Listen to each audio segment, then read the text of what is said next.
Thank you, Deputy Speaker. In recent weeks, I've spoken to dozens of public servants across the northern suburbs of Brisbane, and they are absolutely dismayed by the attacks on their living standards and rights at work by the Commonwealth Government.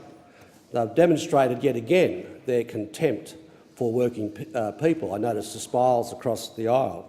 They have no respect for those who work in the public sector whatsoever, or the contribution that they make to living standards and to the wealth of our country.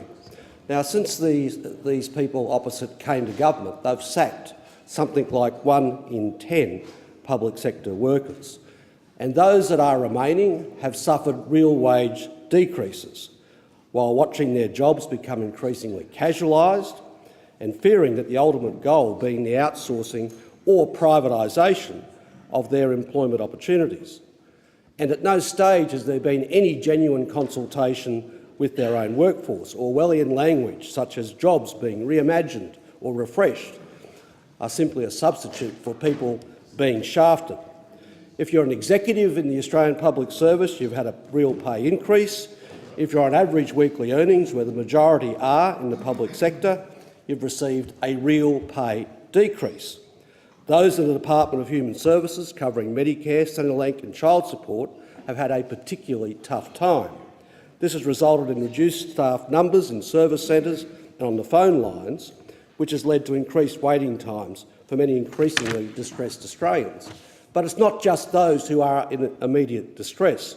We're also talking about doctors who are waiting for prescription authorisations. We're talking about Medicare rebates for the ill and infirm, who are waiting up to a month for complex claims to be repaid. We're talking about new claims for aged pensioners, which are months behind.